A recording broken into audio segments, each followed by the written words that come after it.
Hello, I'm Kara Stern. Hello. Hello, I'm Kara. I'm the host of Snack Size PD, a professional development series for over Zoom teachers and principals. Welcome. Today's topic is PD, why even a little bit makes a difference. And my guest is Dr. Josephine Salvador, who is the director of the New York State Master Teacher Fellowship, which is a professional development community for outstanding math and science teachers. Welcome, Josephine. Good morning. Good morning.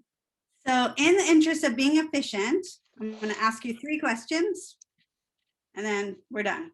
Ready? Perfect Zoom schedule. Perfect. All right. Number 1, teachers and principals are really overwhelmed right now.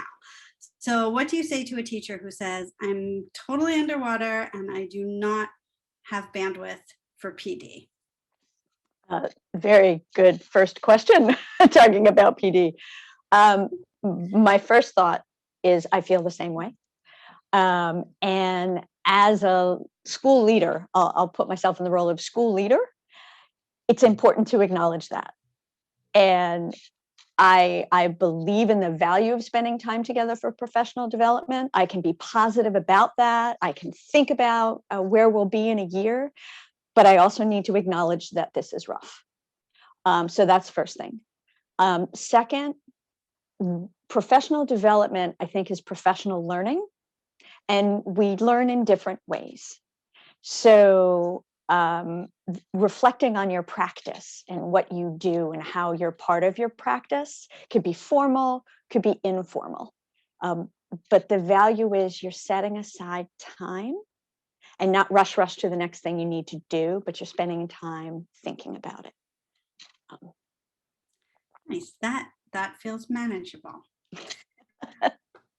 Okay, so question number 2. What pointers would you give a principal who wants to offer some PD to their faculty, but isn't sure how much is too much or really even where to start? Now we're getting in the what do I do part.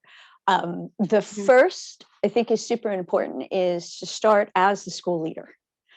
Start with you. You know your community. You know where you know what you have in mind. So you need to think of what is the goal of this professional learning. And I would say at this point in time in Zoom land with the current situation, you want to chisel it down to something that doesn't feel overwhelming for you, but that's really essential and important. That's first, start with you. Second, talk with the teachers, not to share a final polish, this is what we're going to do, but you're talking with the teachers where you're kind of question number 1. This is really important to me and to us as a community. I would like us to focus on this topic. I don't have a final plan. I'd like it to be manageable, so I welcome your ideas. First, start there. And then the third thing is prepare to get no ideas. Because people are overwhelmed and they'll be, I do believe that people will think about it, but taking the time to write it and writing a well-crafted email to your supervisor takes a little bit more time.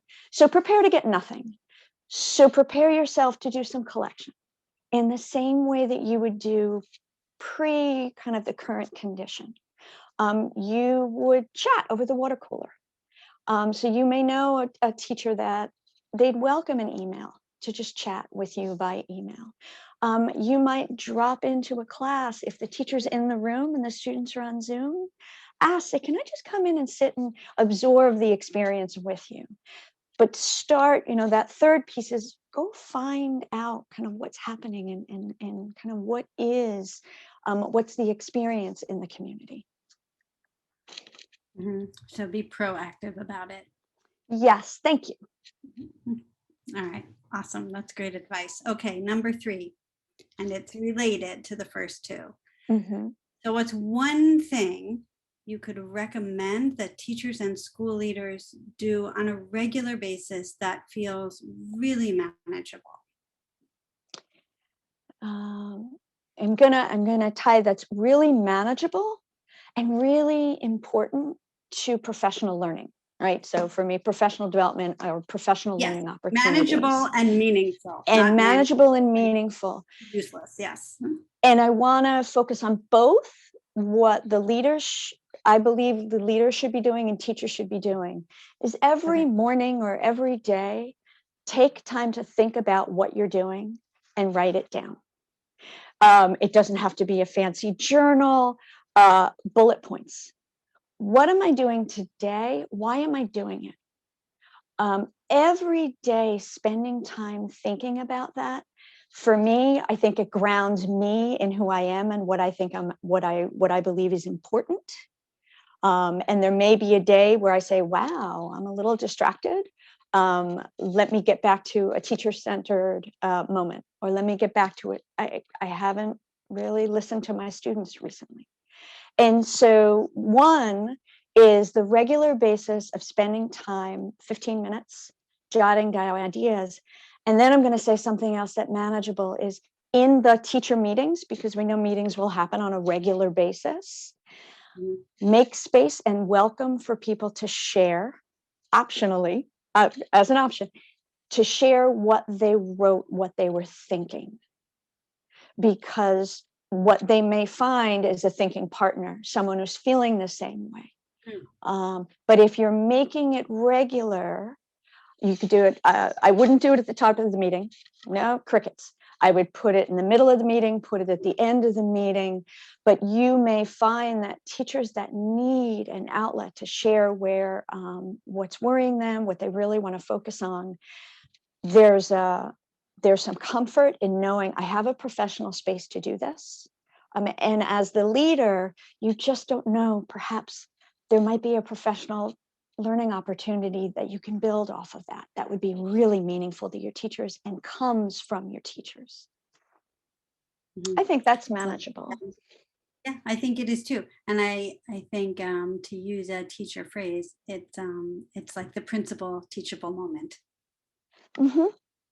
Right? Yes, thank you. So you give space for everything to surface, and then you can make connections and use it to do a little learning together. Really nice. Thank you so much. And Thank you that's for my asking. 3 questions. And that's it for today. Thank you, Josephine. Thank you to anyone who's watching. Hope you tune in again. Goodbye and good teaching. Take care. Bye-bye.